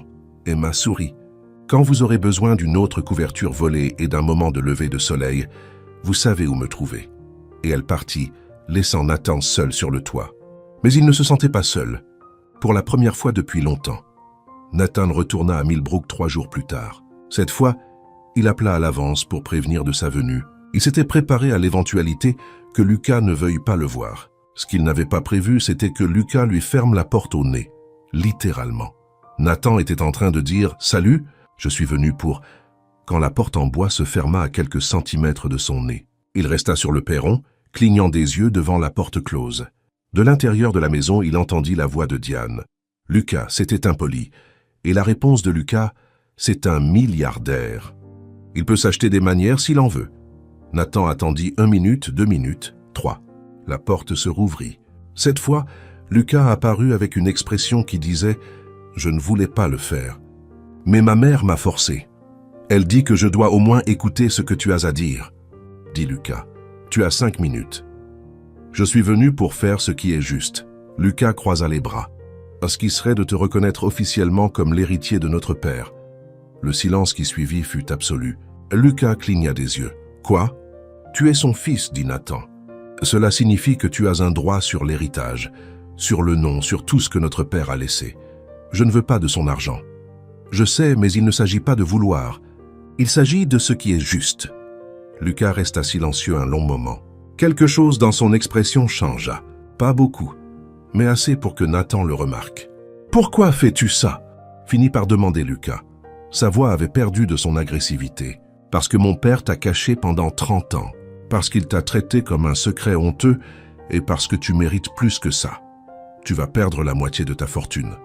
Probablement. Et le conseil d'administration, ta mère. Ils n'accepteront pas ça. » Nathan haussa les épaules. « Ma mère n'accepte pas beaucoup de choses. Ça ne veut pas dire qu'elle a raison. » Lucas resta quoi. Puis, contre toute attente, il rit.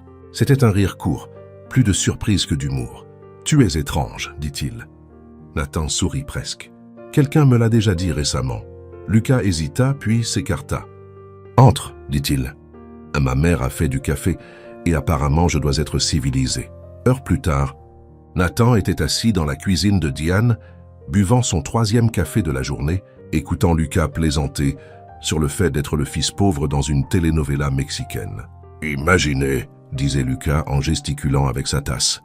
Le titre, l'héritier milliardaire découvre un frère secret. Une famille dysfonctionnelle s'agrandit d'un membre. Ils vont faire un film sur nous. Qui penses-tu jouera ton rôle? Je vote pour le gars qui joue les héros d'action, mais en plus triste. » Nathan ne savait pas comment répondre. Il n'était pas habitué à l'humour dans les situations terribles. Mais Emma rirait, pensa-t-il. Emma comprendrait. « La presse va devenir folle, dit Nathan. »« La presse est déjà folle, répondit Lucas. Ton scandale est partout. Savais-tu qu'il existe un groupe en ligne dédié aux théories sur ton père? L'une des théories est qu'il était en fait 3 hommes différents se relayant. Quoi? Je sais, génial, non? Ça expliquerait beaucoup de choses. Diane secoua la tête, mais elle souriait. Vous deux, vous êtes impossibles. C'est génétique, dit Lucas, apparemment. Nathan revint à Chicago à la nuit tombée. Il n'était pas prêt pour ce qui l'attendait. Victoria était dans le lobby de l'hôtel, assise dans l'un des fauteuils en cuir, impeccable comme toujours, le regardant comme si elle pouvait le réduire en poussière. « Nathan, dit-elle, nous devons parler. » Elle n'attendit pas de réponse. Elle se leva et se dirigea vers l'ascenseur, s'attendant manifestement à ce qu'il la suive. Nathan la suivit. Dans le bureau de l'étage exécutif, Victoria se tourna vers lui dès que la porte fut fermée. « Qu'est-ce que tu penses faire ?»« Faire ce qui est juste. » « Ce qui est juste. » Sa voix monta. « Tu es sur le point de détruire tout ce que ton père a construit. Tout ce que notre famille a construit à cause d'un fils illégitime que personne ne connaît. C'est mon frère. C'est une erreur. Une erreur que ton père aurait dû régler il y a des décennies. » Nathan sentit quelque chose de froid se propager dans sa poitrine. « Régler comment, mère ?» Victoria ne répondit pas. Mais son expression disait tout. « Tu savais. » Nathan dit cela. « Ce n'était pas une question. Tu as toujours su pour Diane, pour Lucas. Je savais ce que j'avais besoin de savoir pour protéger cette famille. Protéger. Nathan rit, mais sans aucun humour. Tu appelles ça protéger? Prétendre qu'il n'existait pas? Laisser mon père mener une double vie pendant 3 décennies. C'était plus facile ainsi. Pour qui? Victoria ne répondit pas. Le silence qui suivit était pesant, chargé de décennies de secrets et de mensonges. Je vais reconnaître Lucas, finit par dire Nathan. Publiquement, officiellement. Il va avoir les droits qu'il aurait dû avoir dès la naissance. Si tu fais ça, j'irai voir le conseil. Je leur demanderai de te destituer de la présidence. Fais ce que tu veux, mère. Nathan se dirigea vers la porte. Mais je ne vais plus vivre le mensonge que tu as créé. Nathan. Il s'arrêta, se retourna. Victoria se tenait au milieu de la pièce, son visage tordu par une expression que Nathan ne pouvait définir comme de la colère ou de la peur. « Si tu fais ça, dit-elle, tu perdras tout. » Peut-être, acquiesça Nathan, ou peut-être que je découvrirai enfin ce qui vaut la peine d'être gardé. Et il sortit, fermant la porte derrière lui. Dans le couloir, Nathan s'appuya contre le mur un instant. Son cœur battait la chamade, ses mains tremblaient légèrement. Il venait de défier sa mère. Il avait menacé de détruire des décennies de secrets familiaux. Il avait tout risqué, l'entreprise, la fortune, la position. Et pourtant, il se sentait plus léger qu'il ne l'avait été depuis des années. Son téléphone vibra dans sa poche. Un message, c'était d'Emma. Napoléon a envahi l'appartement de Martha pour la 8e fois. Cette fois, il a renversé la télé. Elle menace d'appeler la SPA. Je négocie la paix avec des brownies maison. Souhaite-moi bonne chance. Nathan lut le message 3 fois. Puis il fit quelque chose qu'il n'avait pas fait depuis longtemps. Il sourit pour de vrai et répondit « Les brownies sont une excellente stratégie diplomatique. Napoléon serait fier. » La réponse arriva quelques secondes plus tard. Napoléon n'a aucun concept de diplomatie. Il opère en mode conquête impériale. Sans remords, Nathan rit, un vrai rire qui s'échappa, avant qu'il ne puisse le retenir. Et il réalisa, debout dans ce couloir après l'une des conversations les plus difficiles de sa vie, que la seule personne à qui il voulait parler était une femme de chambre maladroite avec un chat conquérant et un rêve de chambre d'hôte. La vie était vraiment étrange. La crise explosa un lundi. Les titres étaient partout. Le PDG de Harrington Hotel temporairement démis de ses fonctions. Le scandale financier s'aggrave. Le conseil d'administration exige une enquête. La famille milliardaire en guerre. La mère et le fils dans des camps opposés. Emma lut tout pendant sa pause déjeuner. Assise dans le vestiaire, son sandwich oublié à côté d'elle. Nathan avait été renvoyé. Victoria avait mis sa menace à exécution.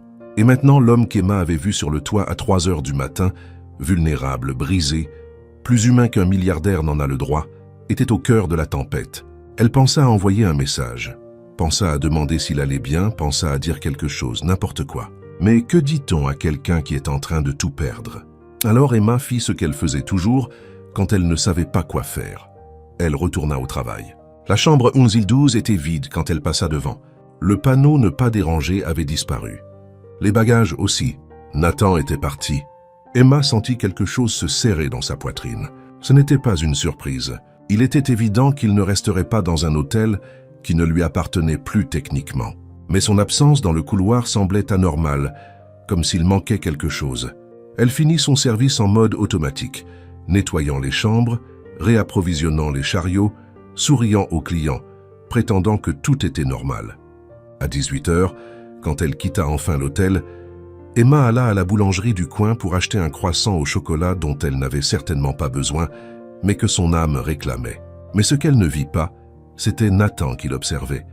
La boulangerie s'appelait Sweet Corner et c'était le genre d'endroit qui semblait sortir d'un film de comédie romantique. Des murs en briques apparentes, l'odeur de la pâte fraîche, une file d'attente qui durait toujours plus longtemps qu'elle ne le devrait parce que les dames devant n'arrivaient pas à se décider entre le gâteau aux carottes et le cheesecake.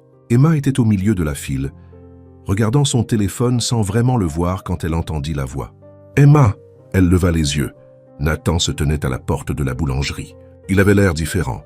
Il ne portait pas de costume pour la première fois depuis qu'Emma le connaissait. Il portait un jean et une chemise bleue aux manches retroussées. Ses cheveux étaient plus décoiffés que d'habitude. Et il y avait quelque chose dans ses yeux qu'elle ne pouvait identifier. « Nathan, dit Emma, qu'est-ce que vous... Je dois vous parler. » Toute la file se tourna pour regarder. Emma sentit son visage chauffer. « Ah si, chuchota-t-elle. Maintenant ? Oui, mais il y a des gens, beaucoup de gens. » Nathan regarda autour de lui comme si c'était seulement maintenant qu'il remarquait qu'ils étaient dans une boulangerie bondée un vendredi soir. « Je sais, dit-il, mais j'ai passé les 2 dernières semaines à tout perdre. Ma position, ma famille et mon... » Il marqua une pause. « Mon sens de qui je suis. Et la seule chose qui est devenue claire dans tout ce chaos, c'est que je ne veux pas vous perdre vous aussi. » Emma ouvrit la bouche, la ferma, l'ouvrit à nouveau. La dame derrière elle, une femme d'environ 60 ans avec des cheveux violets et un manteau à imprimer léopard, donna un petit coup dans le dos d'Emma. « Ma puce, dit-elle fort, si tu ne réponds pas à ce bel homme, je le ferai. »« Martha, la gronda son amie. Laisse la petite digérer. »« Digérer quoi? C'est évident qu'il est amoureux. Regarde sa tête. Ce ne sont pas nos oignons. On est dans une file de boulangerie. Tout est nos oignons. » Emma avait envie de disparaître, voulait que le sol s'ouvre et l'engloutisse. « Je vous apprécie, » dit Nathan, ignorant complètement le débat qui se passait derrière Emma. « Je sais que je suis compliqué. Je sais que ma famille est un désastre. Je sais que vous avez tout à fait le droit de vouloir garder vos distances avec tout ce chaos. Mais, chuchota Emma, mais vous êtes la première personne depuis des années qui me donne envie de sourire. Vous parlez trop et tombez sur des surfaces planes. Et avez un chat qui ne reconnaît pas les frontières territoriales. Et malgré tout cela, ou peut-être à cause de cela, vous êtes la personne la plus réelle que je connaisse. » Le silence dans la boulangerie était absolu. Même la dame à la caisse s'était arrêtée de servir pour regarder. « C'est mieux qu'une telenovela mexicaine, » commenta la dame aux cheveux violets à son amie. « Martha !»« C'est vrai. » Emma regarda Nathan, regarda la file, regarda Nathan à nouveau. « Vous faites une déclaration d'amour au milieu d'une boulangerie ?» finit-elle par dire. « Techniquement, je n'ai pas encore prononcé le mot « amour », répondit Nathan. « Mais si vous voulez, je peux le faire. »« Non ?» Emma leva les mains. « Je veux dire, pas ici avec... » Elle fit un geste vers le public, tout le monde qui regarde. « Trop tard pour ça, ma puce, » dit la dame aux cheveux violets. « On est déjà investi émotionnellement. »« Martha !» Nathan fit un pas vers Emma. « Je sais que le moment est horrible, » dit-il. « Chut maintenant. Je sais que je suis au milieu de la pire crise de ma vie, mais je sais aussi que quand tout s'est effondré, la seule personne à qui je pouvais penser, c'était vous, et cela doit signifier quelque chose. » Emma déglutit difficilement. Elle pensa à toutes les raisons de dire non. La différence de monde, sa famille, le scandale, le fait qu'elle soit une femme de chambre et lui, même déchu, l'héritier d'un empire. Elle pensa à Victoria, à la façon dont elle l'avait regardée comme si elle était moins que rien. Elle pensa à toutes les façons dont cela pourrait mal tourner. Et puis elle pensa à Nathan sur le toit à 3 h du matin, vulnérable, réel, lui tenant la main pendant que le soleil se levait sur Chicago. « Je ne sais pas comment faire ça, » finit par dire Emma. « Je ne sais pas comment être la petite amie d'un milliardaire. Je ne sais pas comment gérer les scandales et les conseils d'administration et les maires qui me détestent. »« Je ne le sais pas non plus, » dit Nathan. « Je ne sais pas être autre chose que le PDG pour lequel j'ai été programmé. Mais peut-être... » Il hésita. « Ça est peut-être que nous pouvons apprendre ensemble. » Emma resta silencieuse un long moment. Toute la boulangerie retint son souffle. « Vous gâchez mon achat de croissants, » finit-elle par dire.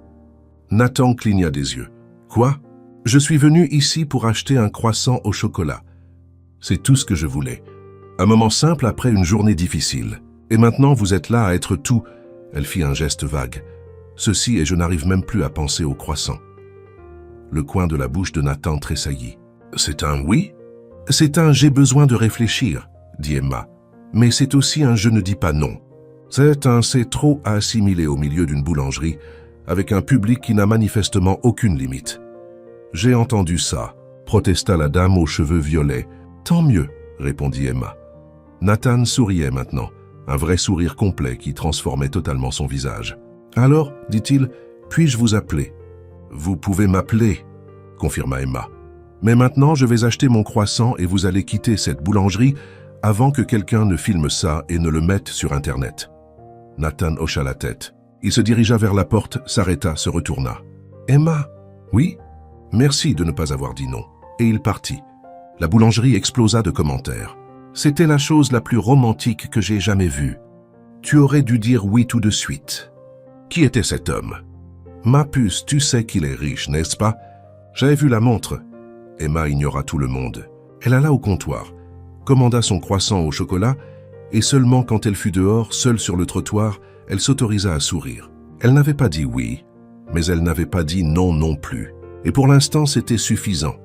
Quelques mois passèrent. Le conseil vota à 3 contre 2, en faveur de Nathan. Ce ne fut pas unanime. Ce ne fut pas facile, mais ce fut suffisant. Il resta PDG des hôtels Harrington, désormais avec un plan de restructuration éthique qui incluait, entre autres, la reconnaissance officielle de Luca comme héritier. La presse s'en donna à cœur joie. Comme prévu, le PDG milliardaire reconnaît son demi-frère secret. Le scandale devient une histoire de rédemption. Harrington, l'homme qui a choisi la famille plutôt que l'héritage. Luca, à la surprise générale, géra sa soudaine célébrité avec le même humour piquant que toujours. Quand un reporter lui demanda ce qu'il ressentait en étant l'héritier d'une fortune d'1 milliard de dollars, il répondit « Honnêtement, je suis toujours en train de digérer. Redemandez-moi dans environ 20 ans. » Diane refusa l'argent proposé. Dit qu'elle avait vécu 55 ans sans cela et n'allait pas changer maintenant. Mais elle accepta une donation anonyme pour l'hôpital où elle travaillait, assez pour construire une nouvelle aile pédiatrique. Et Victoria surprit tout le monde. Elle se présenta au bureau de Nathan un mardi d'octobre, 3 mois après le vote du conseil. Elle était différente, moins rigide, moins impeccable. Il y avait quelque chose dans ses yeux que Nathan n'avait jamais vu auparavant. « Je suis venue m'excuser, dit-elle. » Nathan manqua de lâcher son café. « Quoi? Pas pour tout. » Victoria s'assit sur la chaise en face de son bureau. « Je pense toujours que tu as été imprudent, que tu aurais pu gérer cela avec plus de discrétion, mais... » Elle hésita. « J'ai prétendu ne pas voir pendant trop longtemps. Ton père, les mensonges, Lucas. Je savais. Peut-être pas les détails, mais je savais que quelque chose n'allait pas et j'ai choisi de l'ignorer. » Nathan resta silencieux. « Cela ne me rend pas innocente, » continua Victoria. « Cela me rend complice. Et je... » Sa voix vacilla légèrement. « Et je ne veux plus être ce genre de personne. » L'excuse n'était pas parfaite. Victoria était toujours Victoria. Elle avait toujours trop d'opinions et trop peu d'empathie. Mais c'était un début. Nathan accepta. Non pas pour elle, découvrit-il, mais pour lui-même. Le premier Noël avec la famille élargie fut exactement aussi inconfortable que tout le monde s'y attendait. Lucas fit des blagues que personne ne comprit. Victoria passa la moitié du dîner dans un silence gêné. Diane apporta une tarte aux pommes légèrement brûlée sur les bords.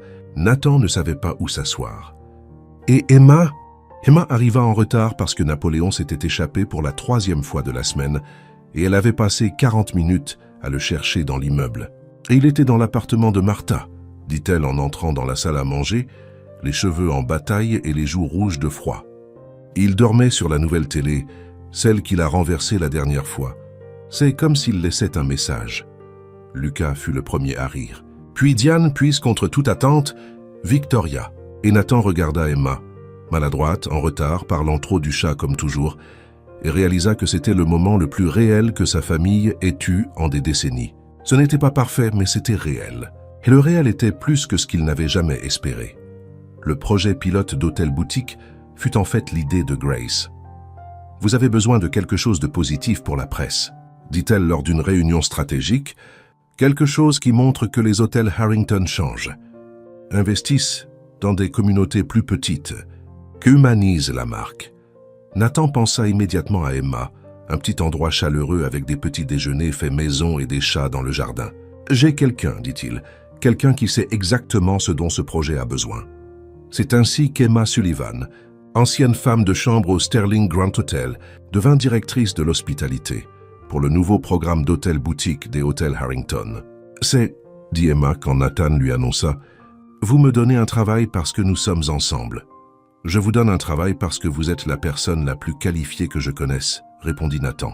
« Vous avez étudié la gestion hôtelière. Vous avez un plan d'affaires complet dans votre tête. Vous connaissez le menu du petit déjeuner pour chaque jour de la semaine. Le bacon le dimanche n'est pas un plan d'affaires. C'est la fondation de l'un d'eux. » Emma resta silencieuse un moment. « Vous pensez vraiment que je peux faire ça ?»« Je pense, dit Nathan, que vous pouvez faire tout ce que vous voulez, y compris tomber sur des surfaces planes de manière statistiquement improbable. » Emma rit et accepta. Napoléon eut une sœur le mois suivant, une chatte noire nommée Joséphine, trouvée abandonnée près de l'hôtel. Emma dit que c'était le karma. Nathan dit que c'était une erreur. Martha, la voisine, dit que c'était l'apocalypse. « Deux !» s'exclama-t-elle en voyant Emma porter la nouvelle chatte dans le couloir. « Maintenant, ils sont deux. » Techniquement, Joséphine est beaucoup plus calme que Napoléon, essaya Emma. « C'est ce que tu dis maintenant. Attends qu'elle découvre où se trouve ma fenêtre. » Napoléon, à la surprise de tous, accepta Joséphine immédiatement. Les deux devinrent inséparables, dormant l'un contre l'autre, partageant les invasions de l'appartement de Martha, régnant ensemble sur le petit empire de 2 pièces qu'Emma appelait sa maison. « Ils sont pareils, » dit Emma un soir, regardant les 2 chats dormir sur le canapé. « Impérialistes, aucun sens des limites, absolument convaincus que le monde tourne autour d'eux. »« Ça me rappelle quelqu'un, » commenta Nathan. « Tais-toi » rit-elle, et Emma réalisa à ce moment-là que le son de son rire, vrai, libre, sans réserve, était quelque chose qu'elle ne se lasserait jamais d'entendre. Le couloir du 10e étage semblait différent maintenant. Emma se tenait devant la porte Ensil 12, exactement là où elle était tombée des mois auparavant. Nathan était à côté d'elle. « C'est ici que tu es tombée par terre, » dit-il. « C'est ici que tu as presque souri, » répondit-elle. Ils restèrent en silence un moment, fixant la porte fermée. « On dirait que c'était il y a une éternité, » dit Emma. « C'était il y a 8 mois. »« 8 mois, 3 semaines et 2 jours, » corrigea Emma. « Je suis douée avec les chiffres. » Nathan la regarda. « Tu as compté. »« Je compte tout. »« C'est un problème. Tu le sais déjà. » Le coin de sa bouche se leva, ce presque sourire qu'elle connaissait si bien. Sauf que ce n'était plus un presque sourire. Cela s'était transformé en quelque chose de complet, quelque chose de réel. Nathan Harrington avait appris à sourire à nouveau. Et Emma aimait à penser qu'elle y était pour quelque chose. « Tu sais, » dit Nathan, « tu as oublié un titre sur ta carte de visite. » Emma fronça les sourcils. « Quel titre ?»« Spécialiste en procédure de maintenance préventive pour chariot d'entretien. » Emma rit. Un vrai rire qui résonna dans le couloir vide. « Tu as gardé ça pendant 8 mois ?»« 8 mois, 3 semaines et 2 jours, » répondit Nathan. « Je suis aussi doué avec les chiffres. » Ils restèrent dans le couloir à se sourire comme des amoureux. Et Emma réalisa à ce moment-là que peu importait le nombre de scandales, de crises ou de chats impérialistes apparaissant en chemin. Elle avait trouvé sa place. Ce n'était pas encore une auberge à la campagne. Ce n'était pas exactement le rêve qu'elle avait planifié. C'était mieux, c'était réel. C'était le sien, et c'était le sien, et c'était le leur ensemble. Et pour l'instant, pour toujours, c'était plus que suffisant. Le véritable amour ne naît pas de la richesse ou de l'apparence, mais du courage de faire ce qui est juste. Car seule une personne ayant le caractère nécessaire pour affronter sa propre vérité peut construire quelque chose de réel avec une autre personne. Si vous avez ressenti cela aussi, laissez en commentaire la note que vous donneriez. Et si vous croyez que tout le monde a besoin de quelqu'un qui aime non pas ce que vous avez, mais qui vous choisissez d'être, abonnez-vous à notre chaîne.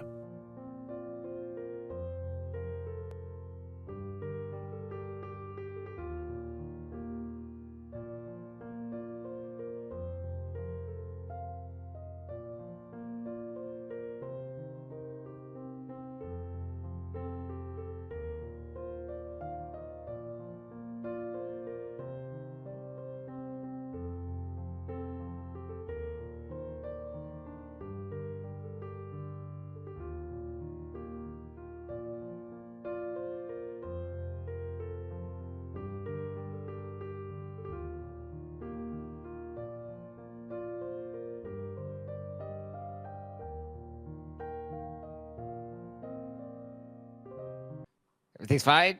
It's back. It doesn't look very fine, considering fine. it's not. No, it's actually not fine at all. It'll come back in a It's second. not It's back. fine. It's back. Are Everything's fine. you... Okay, it is. It's back.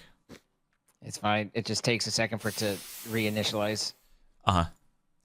Okay, 1, 2, 3. It's gonna consume some of those guys, though. It's true. I could claim some quests. It'll give me 1 quantum entangle glorper, and that's about it. Glorper? Hardly knew her. I get to know her. She's nice. Oh, he's dancing. He do be dancing. I knew he had it in him.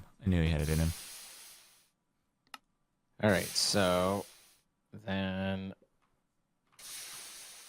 Wait, why are you crafting HDPE sheets when we have HD with 13,000? You freaking idiot! What are you doing, man? Oh my god, wait, why are you... Oh, it takes a minute to craft... Oh, in the enrichment chamber. Ah, I see. Is the enrichment chamber an idiot?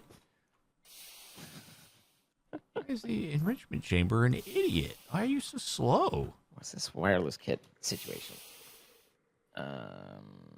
Where is it crafting? I don't even know where it's crafting those guys. Where is it crafting them?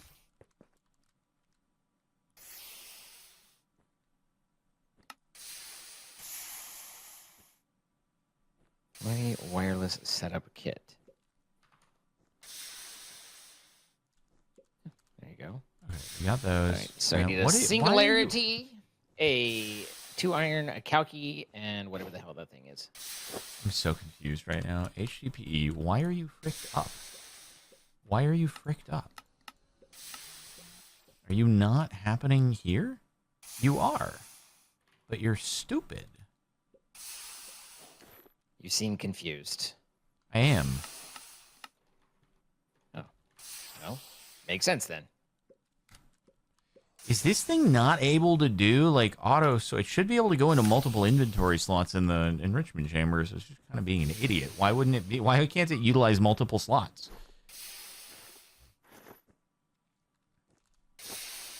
What? All right. Anyway, there we go. All right. So we got our casings. We got all this stuff. Very good. And then we need them coils. Yeah.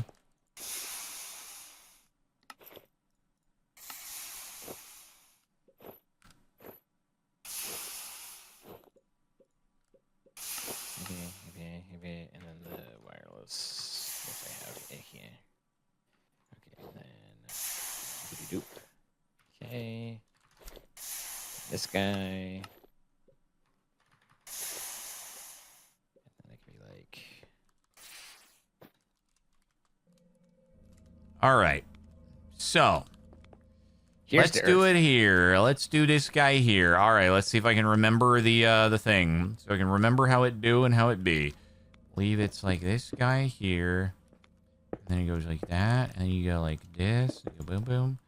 Like that. And it's like boom and boom, boom. And then doom and then doom, boom, boom, and doom. Boom and a doom and a doom and a That's doom. one and a boom. side. How does it get power though? Unless it just gets power wirelessly and it just doesn't matter.